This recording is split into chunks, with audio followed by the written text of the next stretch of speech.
The Tilehurst End Podcast. Read the blog on thetilehurstend.com. Hello and welcome to the Tilehurst End Podcast Extra in association with the Wokingham paper for Thursday, August 24th, 2017. Yes, we're bringing you the show a day earlier than usual because I'm away tomorrow. But fortunately, my ever lovely co-host, Mr. Tom Crocker, could do Thursday. So we've got back together. Tom, welcome back to the show. It's your hat trick. It is. Good to be back, Dan. And day earlier for everyone this week, so they don't have to wait as long. Absolutely, that little bit of an extra boost. If you're heading your way down to the festival this weekend, got a little bit of extra audio to get you through those queues. Yes, exactly. The festival's going to be lively, I'm sure, and a little bit earlier in case you want to prepare yourself for another away trip at the weekend as well. Absolutely, indeed. Yeah, longer. Well, not quite as long as last week's trip to Preston, but Birmingham's still a good couple of hours away. So hopefully we take a good contingent down there. Speaking of Preston, that was unfortunately our destination last Saturday. Unfortunately, not for the place. Very lovely place is Preston, but the result not so good. As usual at Deepdale, we lost 1-0, but we came back to the Madad on Tuesday night and got through in the Carabao Cup. Overall, Tom, again, I asked this question of you last week, but have your feelings on the team changed over the past week based on what you've seen and heard? It's all pretty much the same. I mean, if they played the whole season at the Madad, they'd probably go off as champions, but it's away from home, it's another struggle. I mean, 1-0, I think, looked like it could have been plenty more if it wasn't for Vito's saves, and then on Tuesday night, it took a while to get going, but it's another home win and another home draw in the next round as well, and the away form is getting a bit of a concern, I think, in the league. There's a chance to try and put it right on Saturday. I think it's a good opportunity, but yeah, it was another Saturday to forget on the road. Where do you put the blame on these away performances? Do you think it's a case of maybe not enough quality in the squad at the moment, be it through just players' own form or lack of signings and injuries, or do you think this is something that you have to start labelling on Jaap Stam himself? I think I touched on it last week. He was saying he wants to sort of change the style away from home, and I mean, he's come out of that again ahead of this one. He's sort of saying that they need to sometimes put the ball into the stands, be a bit more streetwise, maybe away from home, and not always try and play the perfect game. So it does seem like he's trying to change it. I don't know how easy that is for the players to suddenly flip to playing how they do at home to how they do away. It shouldn't be too different, but I suppose it's just the pressure that you get from these away games, the crowd, and players might make funny decisions. And we're saying they played right into Preston's hands last week, and they got to stop doing that because they're dropping points away from home. He also mentioned that it's sort of he feels like this gap until this period until the transfer window closes is like an extension of the pre-season. So that sort of maybe tells you where his mind is, that he's not happy with the squad really at the moment, and he's just trying to get through these games and get as many points as he can on the board until he's finalised his squad. So I think if these results carry on after the window shut, then you have to maybe have a look at him a bit more and to what he's got available. But right now he's just trying to sort of muddle through, it seems. Yeah, international breaks can come at really bad times, but this one has just come at a great time for us. Good couple of weeks to get some players back fit, get hopefully a couple of deals done and over the line, and really start afresh when we come back. And we've got a couple of home games as well, which gives you that great platform to build off, especially when you talk about the home form, which continued on Tuesday night against Millwall. It was a bit of a slog though. I don't think many of the 7,000 attendants from either side would have been very happy to see extra time. No, nor the small contingent in the press box weren't too happy with that either. But it was it took half an hour, 25 minutes to get going. It was really dull. I think before that Millwall was sitting in a bit, and I don't think any keeper made a save, and then suddenly a brilliant goal livens it up, another goal at the other end, and suddenly it's all a bit exciting. And then obviously you have to get through to extra time. Probably shouldn't have gone that far. I think Reading had a couple of decent chances to win it, but then extra time was lively, and there was certainly a few talking points from it. There's got a couple of great goals to watch as well, and a great moment for Sam Smith scoring his first goal. And I think it's just good progress in the cup. They've seen a couple more youngsters again, and it turned into a positive night, but it took a little while to get going for sure. Yeah, nice to see 3 different goal scorers, all for different reasons really. Like you mentioned, Sam Smith getting his first goal in professional football, great moment for him. Bakuna getting his first goal in a Reading shirt as well. And George Evans as well, who's been a good talking point on this show and on social media as well. For him to get a goal will do his confidence a world of good as well. So nice to see all of that. What did you make of Mr. Bakuna's home debut. Yeah, so it's the first time we've seen him there, and I thought he was really good, actually. I think he tired a little bit towards the end. I think he was limping after the final whistle, but I imagine it's probably just cramp. He played through 90 minutes, hasn't really done that very often. So, but yeah, I think you don't want to say he's a replacement for Danny Williams, but he showed some of those qualities. He was certainly getting about the pitch, first half especially, and obviously it's a brilliant goal he scored. When I saw the team sheet, I was expecting him to line up at right back, to be honest, but he stuck Andy Renamotor out there, and probably because he sees Bakuna as more of a midfielder for him going forwards. And yeah, I think he put in a good performance. He's, so I say, busy, got in the tackle, and obviously it's a brilliant goal, so that's bound to boost his confidence as well. I'm sure the fans would have liked what they saw on Tuesday night. Yeah, and that's what Danny Williams was good at as well. He used to ping the odd one in from 20 yards. Unfortunately, he used to ping 5 others into row Z, but when that one did hit the back of the net, it was always very satisfying to see. Was there anybody else that stood out for you on Tuesday? You think, yeah, get them straight in the team on Saturday?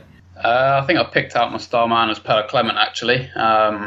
Against Villa up front, I wasn't too impressed. He looked like he was a midfielder playing out of position. I don't think that's really his strength leading the line, but he came on for McCleary at half-time and sort of just changed the game, really. I felt he certainly livened it up and was very creative in the midfield and linked up play, and I thought he put in a really, really good performance all round. And with John Swift out injured now, it could be a spot where he can come in and fill in. I think he can do a job out wide as well, maybe, but I think attacking midfield, he's obviously got great technical abilities you'd expect from someone coming through the Ajax academy, and he seems to have been starting to hit the ground running now of Reading. He's probably played a bit more than Yat would have liked him to, but he's been forced into that a little bit. And I thought he took his chance.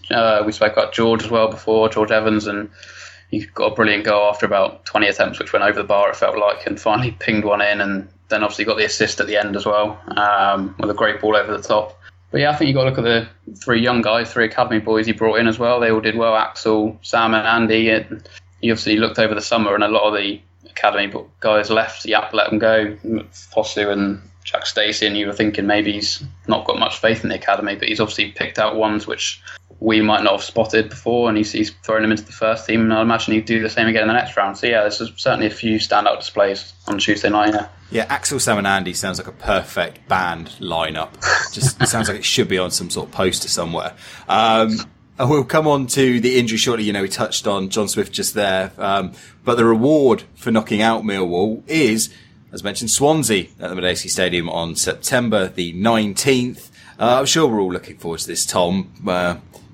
Glamour opposition. I think one media outlet was reporting Premiership football at the Medeski Stadium this season, which I think was bigging it up a little bit. But I suppose, he's a Premier League side. Yeah, it's obviously not the glamour type. I think in many ways it could prove to be the sort of perfect draw, maybe. I mean, it's not a lengthy away trip in midweek or anything. It's another home game, and they'll probably view it as a winnable one. I mean, it is a Premier League team, but it's probably of the level. It's not a big boy, so you would expect Yap to still put these young guys in. So it's a great chance for them. I think if you're playing one of the top sides, Sam Smith maybe might not start it. So I think if you view this competition in that way, then I think it could turn out to be a pretty good draw, and it gives them a chance. It's one that they can win as well. So you never know, you might get after that. So I don't think it's an awful draw at all. I think it's a decent one, and some of the players will certainly be looking forward to it, I'm sure. Mo Barrow especially as well, of course. Absolutely. Yeah, the Mo Barrow derby. Yeah, it's not an exciting game, but like you say, very winnable. So hopefully we can get a win. Already, if you win this one, you're into the last 16. So you're already in that territory of getting deep into the competition until we run into Arsenal, where we'll inevitably get knocked out. But anyway, transfers. We are in that final little hurdle. Week to go, little period of the window to go. Plenty of rumours doing the rounds this week, Tom. We'll go through some of them in order, some of the big ones. First of all, Siem de Jong, former Newcastle striker, seems to have turned us down. Yeah, it sounds like it's obviously someone Yap knows, and it sounds like it's just not got off the ground, really, and he's growing increasingly frustrated, I think, Yap, at the lack of deals now, entering the final week, and there's all sorts of names being thrown around, but yeah, he's obviously played, I think, Newcastle, hasn't he? And I think he's in Holland now, is that right? Siem de Jong, I think, playing over there. So, it sounds like that one's not going to happen. So it's on to the next one, and time is running out on them. But you'd imagine they've got a fairly lengthy list of strikers they still want to try and get in. So I'm sure there's plenty more you're going to mention right now, in fact. Yeah, looks like he's going back to Ajax, choosing, for some reason, Champions League football over Championship football. I can't possibly imagine why. A couple of other names mentioned, again, forwards. Names that we've heard earlier this summer as well. Tomer Hemed and Naki Wells, both linked. Reading reportedly having another bid for Hemed turned down, whereas Wells has been made available by David Wagner. Either of those, you think, doable for Reading?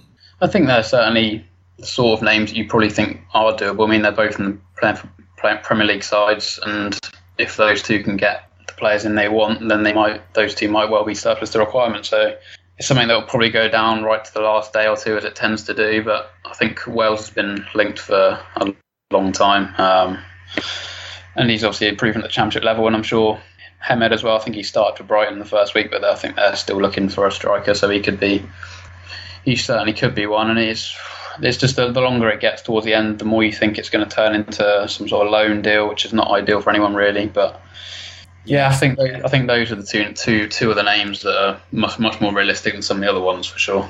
Yeah, problems with both. In terms of Wells, he's just had myelanga surgery. Wagner said that it's not serious and he's recovering well, but you're still looking at a few weeks out, so he wouldn't be an immediate impact. He's missed most of pre-season as well. In terms of Hemed, Brighton still looking for that striker. They're reluctant to let him go and to be left short in the Premier League. So stuff has to happen for both of them. And in the case of Wales as well, you've had other moves elsewhere across the Championship, with Chris Wood going to Burnley as well. That's given Leeds 12 million that's burning in their pocket. They're reportedly sniffing around as well. So yes, it's not going to be easy to get one of these over the line, because everybody is looking for strikers like that are guaranteed to score goals.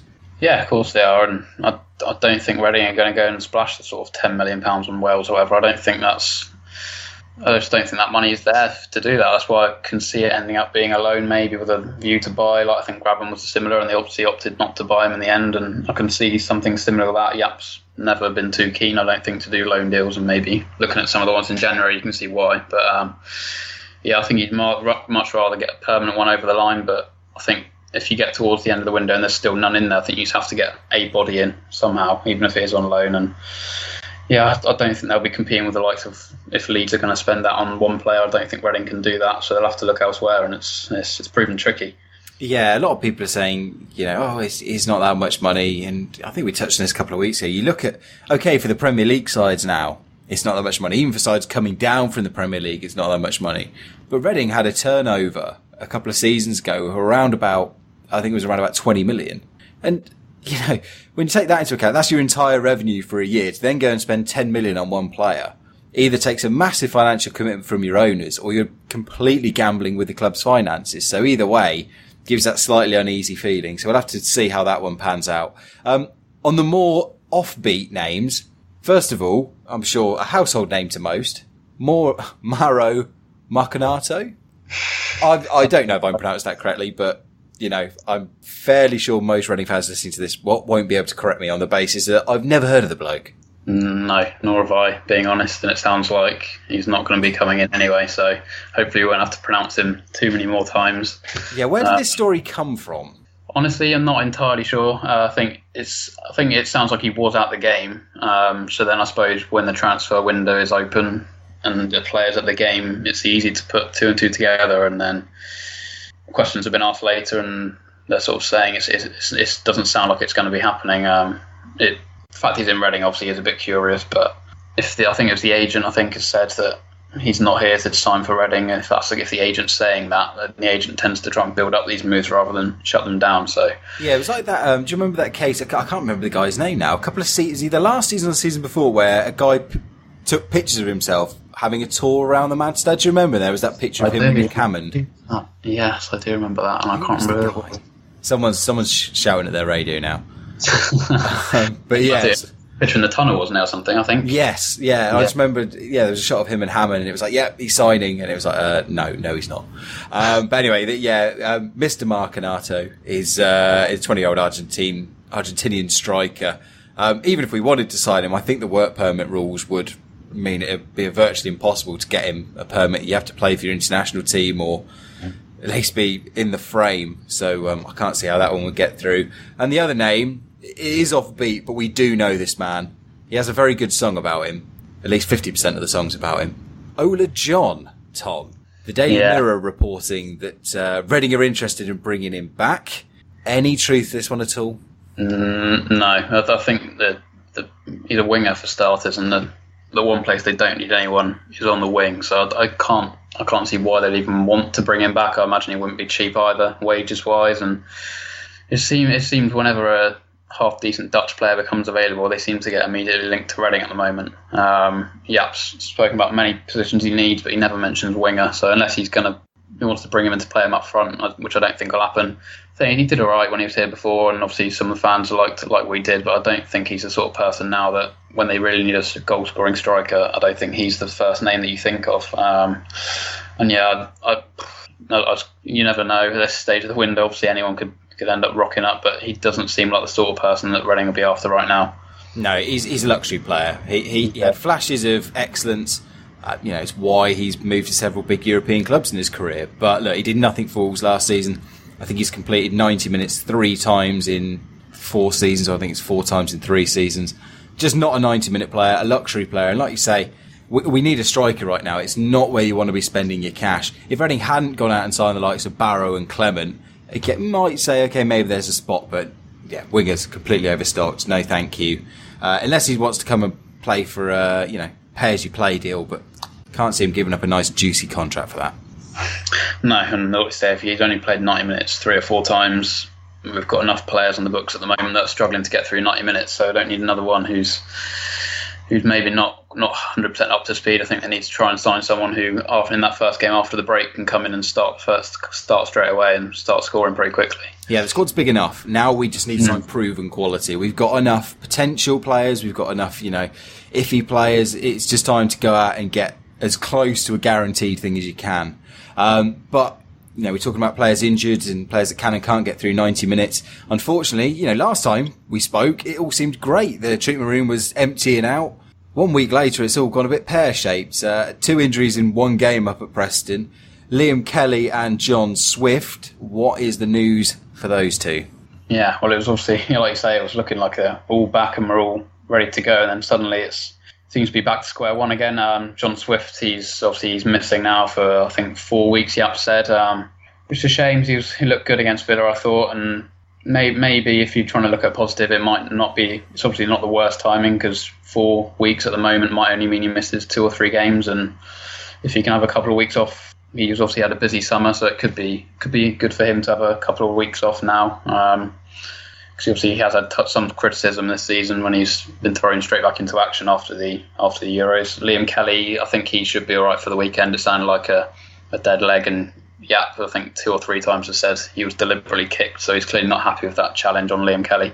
But yeah, that kept him out of midweek. But I think he's likely to be back for the weekend, so that's one positive at least. A couple of Stan's fellow Dutchmen also missing that game at Preston. Joe Vandenberg and Roy Behrens. Either of them available on Saturday?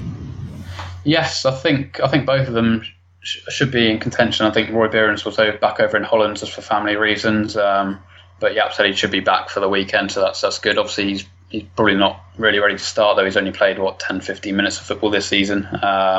Joey's back in training, I think, on Wednesday, so I'd imagine you'd think he'll be all right for Saturday in that case, because it's not like he's been out for a long time, just a week or so. So I think both of those should be back, and then you're looking at sort of longer term ones after that. I think trying to think through now. Obviously, Jan's still a long way away, and is he? Because he apparently Jan himself is saying a couple of weeks. Stam disagreeing. Where do you think the truth is? Yeah, I think you'd say more with the manager. I think what players are always going to say that they're fitter before they are, especially Jan. It's his last year of playing. He's going to want it back as soon as he possibly can. I've seen him walking around with the Madstad. He sort of says he's all right and he looks all right, but obviously he missed the whole pre-season, so I think it's going to be. He went back in 2 weeks, I don't think, because based on Jan's prediction, he'll be back playing in the first game after the break, which I just don't think is going to happen. But there were some reports before it'd be up nearer Christmas, so I suppose it is good news on that front. It might not be quite as long as that. I think 6 to 7 weeks would probably be, maybe 6 weeks would probably be the optimistic guess for Jan. Puts him back around the middle of October. Yeah, I think that was always the sort of initial prognosis for it, so that sort of sounds like it's on track. I don't think there's been any hold up or anything with it. And then the other striker you got is Bodvarsson. I think it sounds like it wouldn't totally rule him out being on the bench maybe for the weekend. It sounds like he's pretty much back now. It's just match fitness for him. So if he's not back this weekend, I would expect him to be back straight after the break. I don't know if he'll be going away on internationals, actually. I haven't looked at that, but I don't think he's too far away now, so that's another boost. Yeah, and Jordan Abita and Callum Harriott, the other two, occupying the treatment room at present. Yes, I don't think either will be back for the weekend, but again, they're both pretty close now. They're both outside running and they're close to joining in full training. I don't think they'll rush Callum back. They'll probably try and get Abita back in quicker. I think they really need him, particularly in these away games. I don't think he'll be ready for the weekend because he's not started training with the group again yet, so he's not quite back. And yeah, Harriott again, but it sounds like after the break, unless anything goes wrong, they should have a near enough full squad again, which will be a welcome relief, I'm sure. Yeah, you're just really, really hoping that all these players go away with their countries and just don't have anything wrong with them. Really do not need another injury coming back after that. But you mentioned Jordan Abita. He scored the winner the last time we were at St Andrews last season with a 1-0 win. Going back to a very different club, though, now managed by Harry Redknapp. They've been a bit busy in the transfer market this past week, and it's Carl Jenkinson arriving from Arsenal on loan. Harry used pulling those strings and those connections, but they've not had a great run so far this season, Tom. They're sort of meandering about in lower mid-table as we are. Is this a game that you look at and you think, well, Reading needs to take 3 points from it? Or is this another game where you actually say, well, they're probably underperforming, and if you get a point, that's not bad either? I think most away games in the Championship, you'd be fairly happy with the point. I think especially at the moment, you just need anything. Even a goal away from home would be a start for Reading. I think a point. I think they would definitely take that, especially given that it's the squad state of it as it is. I think they'd take that. I mean, so I think Birmingham were on. I watched some of their game against Burton on TV last week, and they didn't look particularly great. But Redknapp was still coming out saying that they want to be in the top 6. So he's obviously signed a few players this week. I think Jenkinson will be a pretty good signing for them. They've signed Gallagher from Southampton on loan as well. But maybe it could be a good time to get this game played before the team starts to gel, because I'm sure they'll make plenty of signings next week as well, knowing Harry Redknapp. So, are you saying Harry Redknapp might have his car window rolled down and be talking to Sky Sports News this week? Is that what you're suggesting? I'd be surprised if he wasn't, put it that way. Just don't call him a wheeler dealer. He doesn't enjoy that. I deliberately didn't say that. Neither have I. I'm just telling people not to. It's tough. I'm like you. I think if Reading avoid defeat, they have done really, really well. And you go into that international break, the end of the transfer window, on at least a level footing. They've got the win in the cup, which is going to give them a little bit of a boost. We've started that season well at home. We've kept that unbeaten run going, but just getting that very first point away from home gets you up to 5 points from 5 games, and it gives you a base to build off. If they get beat, if they have another 2-3-0 away defeat, then you do worry about the knock-on effect it has in the confidence, and also in trying to attract new talent, because you go in on that positive momentum. It's that little bit easier to convince a player that's maybe on the fence to sign, whereas you lose and suddenly teams like Wolves and Leeds, maybe, who are competing for signatures with us, they're winning, and maybe that just sways it. So I think it's actually quite an important game for Reading. Yeah, I think it's a huge week, huge 2 weeks, and knows as much himself. I mean, we could be sitting there this time next week and they could have a new striker in, they could have won at Birmingham and it would all look pretty good again, or it could go the complete opposite way. So it's a huge week really, because as I said, I don't know if the squad is good enough as it is to compete at the top. I think they still are a couple of players short. I think everyone acknowledges that now, and as you say, if they suffer a heavy defeat on the road again, obviously it wasn't, the last 2 have only been 1 and 2-0, but they could have been more, and if this goes the same way again, then suddenly every away game you go into the questions will be asked every single time, and it will get in the players' heads, and they just need to get their first point on the road as soon as possible, and a draw, like you say, will take everyone into the break feeling positive, even though maybe the points tally isn't as much as it could have been. Yeah, well, speaking of points on the road, Tom, you need to start picking some up in the prediction league.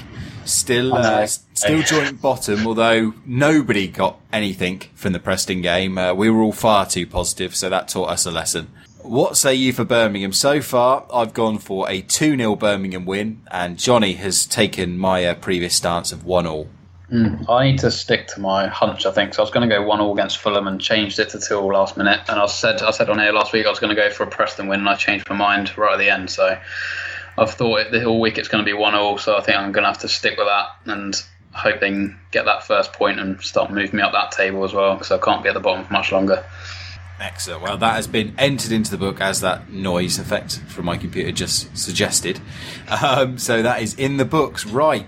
Well, fingers crossed we can go and get there. Hopefully, we'll have a chance to chat again just after deadline day, maybe just before. We'll have to see if our schedules match up. But it should be an exciting one for Bushwatch this year. I've not actually heard if Jacob is planning to take up his regular haunt, but fingers crossed, because that's always a nice and entertaining part of deadline day.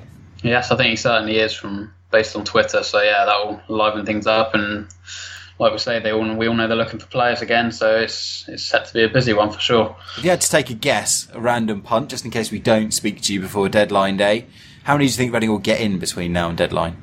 I think they will get in 2. I know everyone at the club wants at least 2, and I think they know now that they definitely need to get them in. So I think there's probably names that they're waiting till right at the end to go for. But yeah, I think they'll get at least 1, and I'd put my neck out and say probably 2. And I should have mentioned earlier, but anyone you're expecting to possibly leave? I noticed Stephen Quinn loan out rumours surfacing. Yeah, I think you look at the squad, it's hard to see too many leaving, especially if they don't, before they bring someone in. I think Quinn, that was a bit of a surprise, but it's obviously he's come out and said himself that he feels he might have to go and get some game time.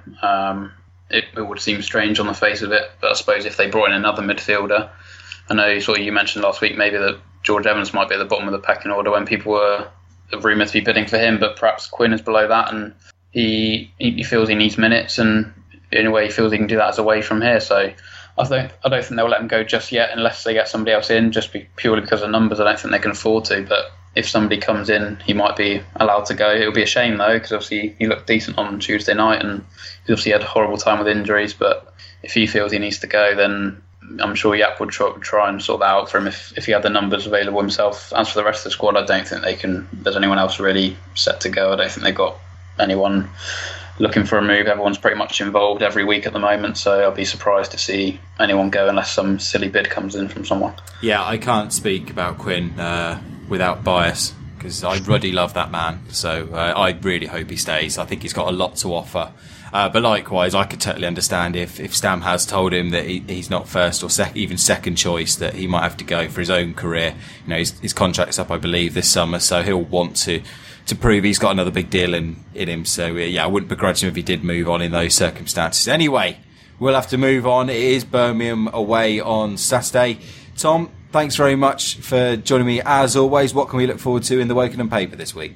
Yes, so we've got Birmingham preview will be up today or tomorrow, and also we're speaking about Gareth McCleary and his injury problem, so we'll have that up over the next couple of days as well, saying he's got I don't think he was entirely impressed with his display the other night, and he said he's still got a long way to go to be back fully fit again. So that piece will be going up as well. So they're the couple that are in the line for the next day or 2. Excellent. Where can they check that out and follow you on social media? Yes, that'll be on the website wokinhampaper.com, and also on my Twitter. I'll put it up there at Tom J Crocker. That's supposed to go for that. Excellent. And of course you can follow us on Twitter at the Tilehurst End, and head over to thetilehurstend.com. We'll have a full report and ratings from that game. We'll also check out various other bits and pieces. If you haven't already, very much encourage you to go read Will's tactical analysis of where things are going a bit wrong away from home. Very worthwhile piece. I know we're horrendously biased, but it is very much worth it. He backs up what he says, put it that way. So yeah, and check that out. We've got the main edition of the show that was out earlier this week as well for you to download. And as always, big thank you to everyone who continues to help us with the crowdfunding over at patreon.com/the Tilehurst End. That's patreon.com/the Tilehurst End. Tom, have a great weekend. Safe travel up to Birmingham, and enjoy the rest of the weekend. Thank you, and yourself. Cheers. Take care. Ta-da. Get social with the boys. Find them on Twitter at the Tilehurst End and facebook.com/the Tilehurst End.